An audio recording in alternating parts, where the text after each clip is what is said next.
10 बजे बांग्लादेश के मसले पर सरकार ने सर्वदलीय बैठक बुलाई है। तो भारत में भी लगातार मंथन का दौर चल रहा है। बांग्लादेश के हालात को लेकर, बांग्लादेश में जो स्थितियां पैदा हुई हैं उनको लेकर भारत की पैनी नजर पल पल बदलते घटनाक्रम पर बनी हुई है। केंद्र सरकार ने सर्वदलीय बैठक बुलाई है और इस बैठक में बांग्लादेश के हालात पर मंथन किया जाएगा। आपको बता दें कि जो केंद्र सरकार है वो लगातार इस मसले पर मंथन कर रही है। कल भी एक अहम बैठक हुई थी जिसमें तमाम हालात पर चर्चा की गई। इस बैठक में तमाम वरिष्ठ मंत्रियों के अलावा जो सुरक्षा से जुड़े हमारे तमाम बड़े बड़े अधिकारी हैं वो भी इसमें शामिल हैं। सीधे हम रुक करेंगे, हमारे संवाददाता प्रशांत हमारे साथ इस समय जुड़ गए हैं इस बैठक को लेकर और जानकारी देने के लिए। प्रशांत, डिटेल्स क्या है? जी देखिए अनंत, आपने बिल्कुल ठीक कहा। कल रात में कैबिनेट कमेटी ऑन सिक्योरिटी की बैठक हुई थी। उसमें बांग्लादेश में जो हालात है उसका जायजा लिया गया, उसके बारे में ब्रीफ किया गया है। और आज चूंकि कल ही शाम को जब से ये खबर आई तब से कई राजनीतिक दलों की तरफ से ये मांग की गई थी कि सरकार को इस पर संसद में कुछ बयान देना चाहिए, सरकार को अपनी बात रखनी चाहिए। उस पर कुछ फैसला नहीं हुआ था।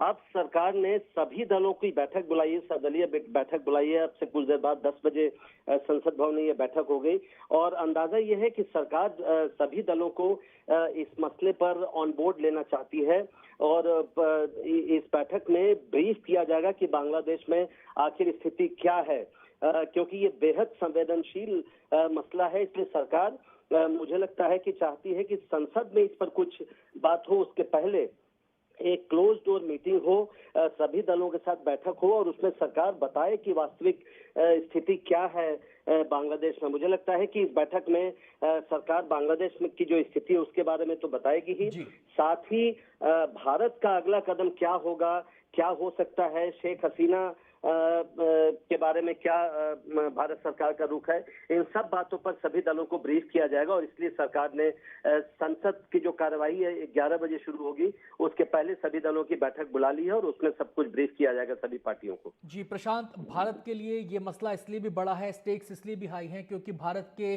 कई राज्यों की सीमा बांग्लादेश से लगती है। ऐसे में अगर वहां पर स्थितियां विपरीत उत्पन्न होती हैं तो उसका सीधा असर भारत पर भी पड़ने की आशंका रहती है। ऐसे में इस बैठक का महत्व और बढ़ जाता है। बिल्कुल बिल्कुल। देखिए अनंत, अगर आप नक्शे को देखें तो बांग्लादेश की सीमा और किसी देश से लगती ही नहीं है। बांग्लादेश अब 3 तरफ से भारत से घिरा हुआ है और एक तरफ समंदर है। तो ये बहुत ही, जैसा मैंने कहा, संवेदनशील मसला है। और जिन राज्यों से बांग्लादेश की सीमा लगती है, भारत के जिन राज्यों से, उसमें तमाम दलों की सरकारें हैं, चाहे पश्चिम बंगाल में तृणमूल कांग्रेस की सरकार हो या अगर बिल्कुल अंत में देखें तो त्रिपुरा में बीजेपी की सरकार है और भी कई राज्य हैं। तो ये बिल्कुल आपने ठीक कहा कि इसलिए और भी महत्वपूर्ण मसला है। 2-3 मुद्दे जुड़े हुए हैं इससे भारत के लिए।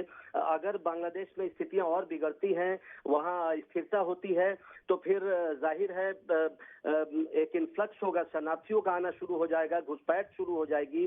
दूसरा मसला, वहां पर जो माइनॉरिटी हिंदूज हैं उनकी सुरक्षा को लेकर भी कई तरह के सवाल उठाए जा रहे हैं और जो कि भारत सरकार, खासकर मोदी सरकार, लगातार इस बात को उठाती रही है, वो भी एक बड़ा मसला है। तो इन तमाम मसलों के बारे में सभी पार्टियों को ब्रीफ किया जाएगा। सरकार बिल्कुल चाहती है कि संसद में सार्वजनिक तौर पर बहस से पहले एक क्लोज डोर मीटिंग हो जाए जिसमें सभी चीजों के बारे में सभी पार्टियों को ब्रीफ कर दिया जाए। जी, स्थितियों पर नजर है, हालात पर सरकार की नजर है। क्या इस बात की कोई संभावना है प्रशांत की क्लोज ग्रुप बनाया जाए जो एक समन्वय के तौर पर तमाम पहलुओं को देखते हुए हर एक चीज को एक कोऑर्डिनेशन वे में आगे बढ़े?